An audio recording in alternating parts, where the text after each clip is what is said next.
Bonsoir à vous les infos, ce soir voilà je vous fais une petite vidéo justement sur les techniques de dessoudage. Alors il peut y en avoir plusieurs, pour les plus connus souvent on va utiliser par exemple la fameuse petite pompe à dessouder. Voilà, celle-là est très utilisée et fonctionne très bien aussi. Il y en a une autre qui fonctionne aussi, je ne l'ai pas ce soir, il faudrait que je les récupère, ce sont des aiguilles justement qui permettent de dessouder aussi. Sinon, on en verra une à la volée en chauffant justement avec le fer à souder et avec le fameux fer, voilà, le pistolet à dessouder qui fonctionne très bien aussi. Vous verrez, je vous montrerai ça. Alors, pour ma part, pour ceux qui veulent savoir à combien je chauffe, ou alors quelle température je vais utiliser par exemple pour la station air chaud quand j'ai besoin de dessouder par exemple que ce soit des microcontrôleurs, ce genre de choses, des puces. Voilà, il y a des températures que moi je vais respecter par rapport à mes habitudes, mais ça va pas forcément être adapté pour tout le monde. Alors pourquoi? J'explique. Si vous voulez, par exemple, si vous avez besoin, alors je vais montrer quelque chose. Voilà. Si vous avez besoin de dessouder, voilà, ce genre de petite puce, voilà, alors je vais vous montrer une. Vous voyez, c'est vraiment, mais c'est vraiment pas épais.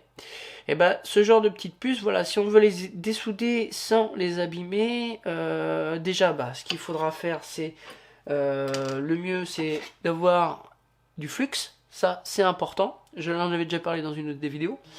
Mais aussi la température de chauffe et la façon de le faire. Alors moi, pour ma part, quand je chauffe un composant en CMS, j'ai tendance à rester sur du 420 degrés.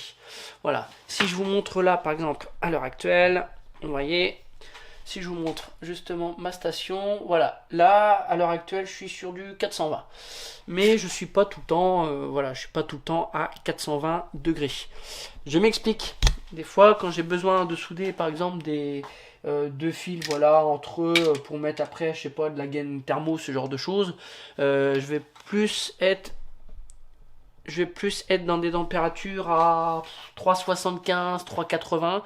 Mais par contre, effectivement, si j'ai besoin de dessouder des composants en surface, par exemple avec le pistolet air chaud, je préfère justement utiliser une température élevée, mais par contre qui sera beaucoup plus rapide et qui va éviter voilà, de trop chauffer ou trop d'insister sur la carte en elle-même, ou même voir le composant qui pourrait être abîmé par la suite si on reste trop longtemps. Alors, ce que j'ai fait là pour l'instant, j'ai allumé comment le fer à souder. Alors, c'est pareil pour le fer, les pannes. Alors, pour ce qui est des pannes, moi j'en ai plusieurs. On a du plat, on a du pointu. J'en ai un où ça, c'est un peu biseauté. Alors, je sais pas si vous allez le voir si je vous le montre. Je vais essayer de vous le montrer. Alors, fais-moi la mise au point, pépère. Voilà. Vous voyez, j'en ai un, voilà, il est un peu biseauté, là c'est un épais. Celui-là, je l'utilise surtout, voilà, quand je fais de la soudure rapide, voilà, un petit peu à la volée. Parce que tout à l'heure, pour vous expliquer, en fait, j'ai dessoudé pas mal de pièces sur cette carte, parce que justement, il y a des pièces qui m'intéressent énormément, comme par exemple des diodes, des condensateurs. J'ai récupéré des microcontrôleurs. Là, voilà, on a des condensateurs à récupérer, on a des bobines. J'ai encore une grosse bobine, une bobine self ici à récupérer justement. On a aussi, voilà, on a des petites inductances, ce genre de choses, et qui pourront être utiles pour plus tard. Alors, je m'amuse pas tout le temps à dessouder toutes les cartes, hein. Voilà, là ce soir je le fais parce que ça me permettra justement de vous montrer une vidéo. Mais la plupart du temps, voilà, dans un carton j'ai plein de cartes et puis après je pioche suivant ce que j'ai besoin. Alors, pour ce faire, on va commencer justement par dessouder. Alors, là, par exemple, on va dessouder... Qu'est-ce qu'on pourrait dessouder? Là, par exemple, vous voyez, là, j'ai une petite résistance ici. Alors, la technique, justement, c'est de pouvoir redonner un petit coup d'étain sur les soudures. Ça aidera justement pour pouvoir dessouder par la suite. Ce sera beaucoup plus simple. Alors, ce que je vais faire... Hop, je vais prendre ça. Voilà. Toi, je vais te remettre là-bas. Là, normalement, c'est bien chaud. Hop. Voilà. Donc, c'est comme ça, moi, vous voyez, j'ai le flux. Voilà. je donne un petit coup, ça fume énormément, ça c'est chiant. Respirez pas la fumée là, c'est pas bon. Et une fois qu'on a repéré nos composants qui sont là, et ben justement, je vais leur mettre un petit coup d'étain pour pouvoir faciliter le dessoudage par la suite. Voilà, là, il est bien chaud, ça se fait tout seul.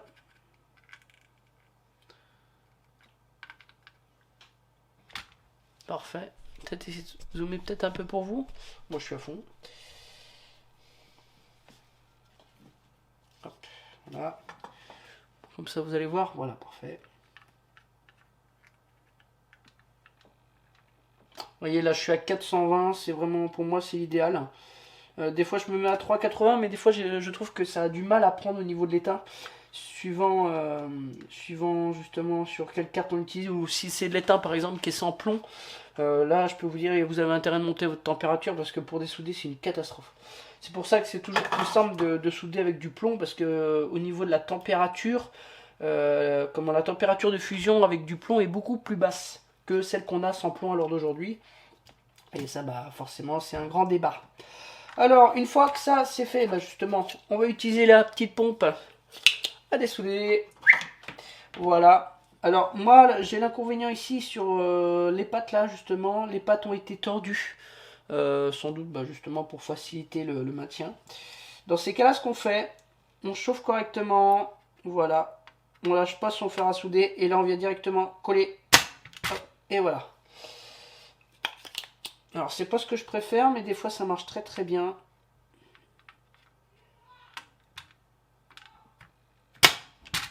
Voilà, parfait. Là, vous voyez, je vais vous montrer, si je peux vous le montrer. Quand vous collez bien pendant que c'est chaud, alors, hop. Vous voyez, quand vous le collez bien pendant que c'est chaud, comment la pompe à dessouder fait très très bien son travail. Voilà, faut pas avoir peur, justement, de venir coller la pompe à côté du fer pour pouvoir vraiment enlever l'excédent d'étain, parce que sinon, si vous prenez le fer, vous le retirez, et que vous mettez la pompe à dessouder, c'est mort. L'étain a le temps de reprendre sa forme et c'est même pas la peine, vous arriverez pas à le dessouder. Voilà, alors là je vais continuer. Alors par contre sur celle-ci, je suis obligé de tordre les pattes.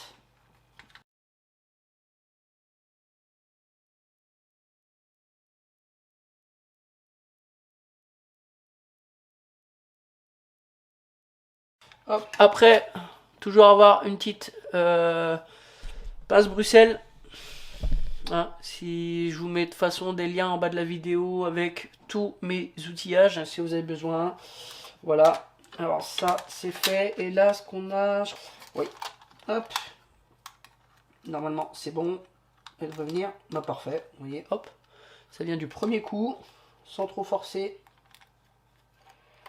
Hop, et voilà. Voilà, on a la première, une petite diode. Ok, maintenant deuxième technique. Alors pour la deuxième, alors là ça va pas être simple, pour la simple et bonne raison, c'est que comme je vous disais, les pattes sont tordues, mais on va le faire quand même.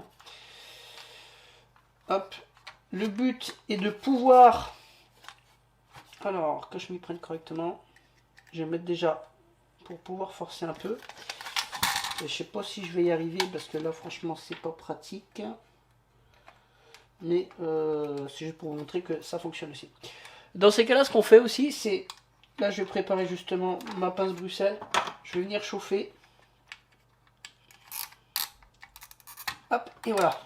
Juste en chauffant, en fait. Voilà, hop. Des fois, c'est une technique qui est pratique. Hop, vous allez sans doute le voir là. Vous voyez, justement, j'ai dessoudé une première patte. Alors, cette technique est bien, par exemple, quand on a besoin de dessouder une patte pour pouvoir tester nos composants, que ce soit, par exemple, des condos, parce que c'est bien. Alors, moi, des fois, je vais pouvoir mesurer en circuit, suivant si c'est en série ou ce genre de choses. Mais par contre, c'est vrai que si on veut être sûr, il faut toujours dessouder une patte pour venir vérifier un composant individuellement. Voilà, parfait, on va continuer. Maintenant qu'on a l'autre, et ben là, on tient la résistance. Et on va venir chauffer l'autre patte. Ok, que je m'y prenne correctement, c'est celle-là. Alors il faut que je torde la patte parce que justement comme elle est bien tordue,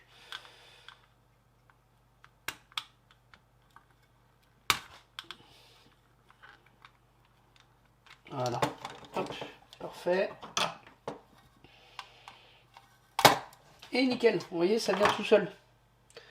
Voilà. Voilà, on a une petite résistance.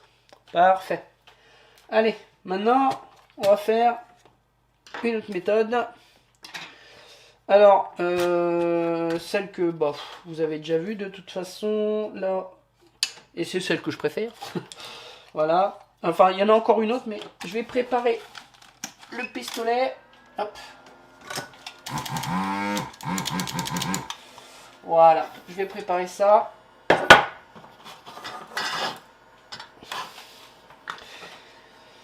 Comme ça, on va faire un avec le pistolet à air chaud et on va faire une autre justement avec... bah lui, il va être chaud. De toute façon, je pense que lui, le temps qu'il chauffe, on va pouvoir faire celle que je pense. Tac, tac, tac, tac. Voilà. Et bah tiens, on va pouvoir dessouder voilà, ce petit composant, cette connectique. Alors, il y a une petite astuce justement pour les connectiques comme celle-ci par exemple. Le souci, si vous venez chauffer au-dessus, le plastique va brûler. Voilà, ça c'est le problème. Dans ces cas-là, la technique, c'est de venir chauffer par le dessous. Voilà, et là pareil, je vais rester à 420. Par contre, vous ne mettez pas la soufflerie à fond, vous la mettez au minimum. Voilà, vous venez chauffer un peu loin au départ. Et une fois que la carte commence à être chaude, vous venez rapprocher votre, votre air chaud. Et normalement, voilà, ça devrait venir au fur et à mesure. Dans ces cas-là, on va faire celui-ci déjà, comme ça vous allez voir. Voilà, là je suis à 420, je prépare ma pince Bruxelles. On va venir en dessous, tout doucement. Et on va commencer à chauffer.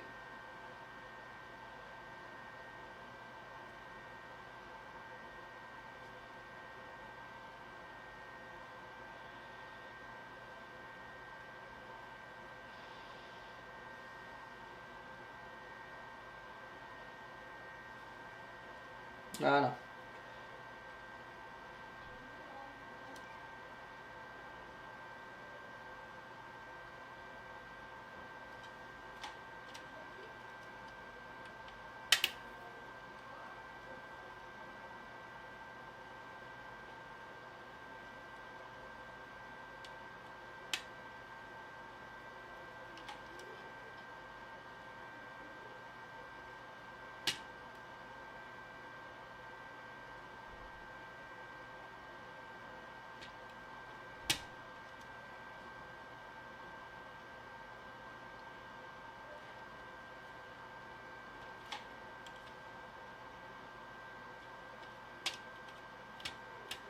Hop, et voilà.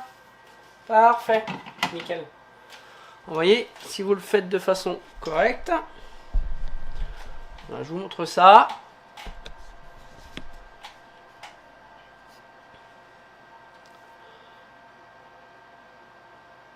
Vous voyez, voilà, la connectique est en bon état. Je l'ai chauffé rapidement par le dessous, voilà. Comme ça, au moins, ça n'a pas laissé le temps de rester trop longtemps sur la pièce.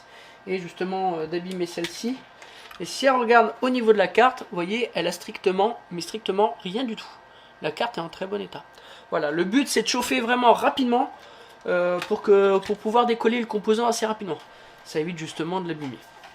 Maintenant, ce qu'on va faire, on va utiliser la quatrième technique qui va permettre de pouvoir utiliser le pistolet à air chaud. Alors là, c'est pareil. Voilà. Pareil, toujours remettez un petit coup d'étain sur celui-ci. Ça aide amplement le dessoudage. Ça, c'est un conseil que je donne. N'essayez pas de dessouder directement. Voilà. Moi, je leur donne toujours un coup. Alors que je regarde quand même. Voilà. Alors, vous allez voir après, ça va très vite. Hein. Voilà, c'est bien chaud. Ça va se faire vite fait. Alors pareil, petite astuce, si vous voyez que votre fer à souder, si vous êtes à 420 et qu'il noircit, ça peut arriver, baissez votre température. C'est que le fer à souder est trop chaud et là par contre c'est pas bon. Vous allez abîmer votre matos, mais bon, pour qu'il chauffe à 420, il faut y aller quand même. Voilà. Quand ça fond tout seul comme ça, c'est que la température est parfaite. Voilà.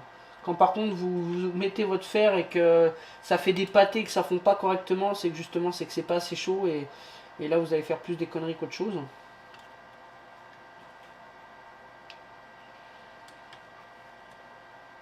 J'en ai plusieurs, j'en profite. Je refais un petit coup partout.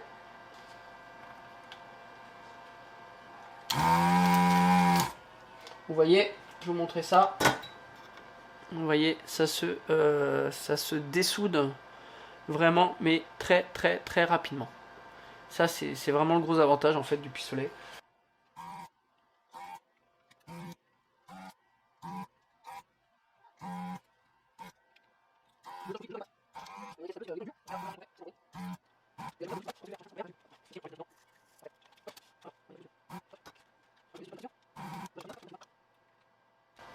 Bah, je crois qu'il est venu tout seul. Hop, bingo. Parfait. Hop, un condo. Hop, parfait. Et de deux.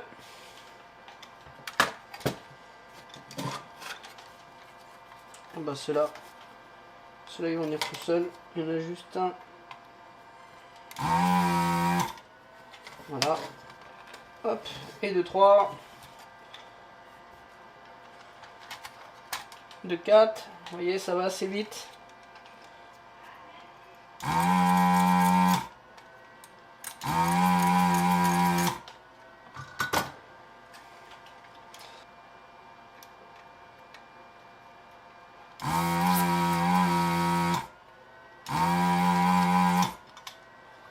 Bon, tu vas t'enlever ou pas?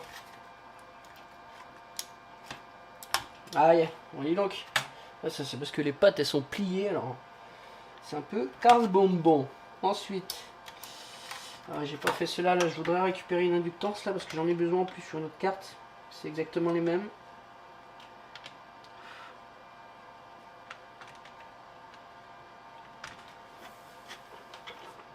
Alors c'est pareil quand vous voulez nettoyer votre panne.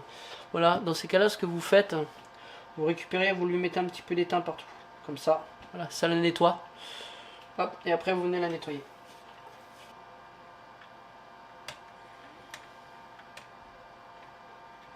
Nickel.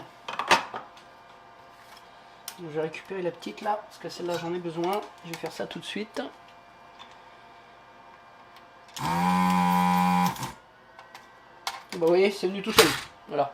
Quand vous remettez de l'étain, voilà. Ah, ça se dessoude tout seul. Voilà. Alors, bon. Voilà, je pense que voilà, ça aura fait ses preuves. C'est une petite vidéo juste pour vous montrer justement comment pouvoir dessouder vos composants si vous avez besoin. De quelle manière et surtout de façon efficace. Alors pareil, si vous cherchez justement à faire à souder de bonne qualité, prenez quelque chose voilà qui est assez puissant. Moi je pars toujours sur au moins du 65 watts. Parce que faut que votre fer à souder puisse chauffer quand même assez rapidement. Voilà, faut que vous preniez un bon, non pas non plus pourri. Alors moi, ce que je vous conseille, moi voilà, j'ai acheté celle-ci. J'avais fait de toute façon une vidéo déjà, vous la connaissez. Hein. C'est ma petite station 3 en 1, la Iwa 853D. Alors bon, par rapport à l'utilité que j'en ai, mon retour d'aujourd'hui, franchement c'est une très bonne machine. Pour amateurs comme moi, franchement, elle fait largement le taf. Que ce soit de l'air chaud ou de façon à la machine à souder. Franchement, j'ai rien à dire. Là, par contre, là où il faudra que vous fassiez un bon choix, c'est au niveau de vos pannes. Bon, moi j'ai eu les pannes avec, pour l'instant je les utilise encore. Mais il y a du Weller qui peut justement s'adapter dessus et ça, c'est pas mal. Voilà. Qu'est-ce qu'il vous faudra sinon aussi, si vous avez besoin de souder des composants en surface, du flux. Hein. Pensez à du flux, c'est très important. Je vous ai pas montré si j'ai justement des composants en surface, là j'en ai pas. Si je pourrais vous montrer là par exemple vite fait, là j'ai des petits condos. Mais là on n'a pas besoin de flux. Hein, je vais vous installer, je vais vous montrer ça tout de suite, comme ça ça va être fait. Bon là on va dessouder, vous voyez j'ai des petits condensateur. Voilà, on va prendre la petite bête, la soufflerie au minimum, toujours pareil, moi je suis à 420. Alors normalement je mets un embout pour les petits composants comme ça. Là voilà, on va dessouder vite fait des petits condos.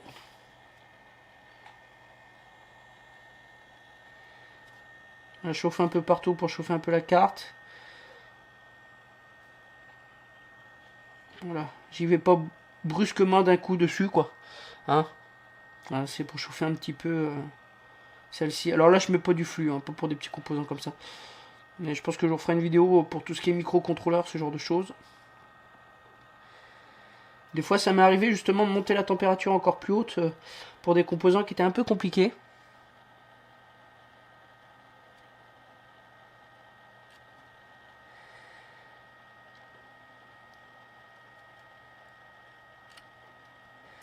Voilà, on force pas dessus, ça sert à rien. Si ça vient pas, on attend. Ça devrait pas tarder.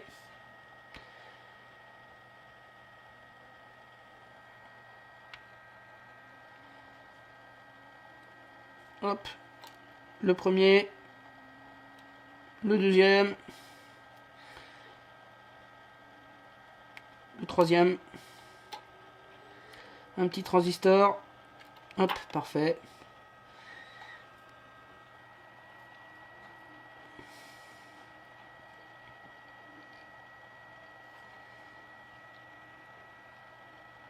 Normalement, j'utilise un embout fin pour faire ça. Je l'utilise pas comme ça.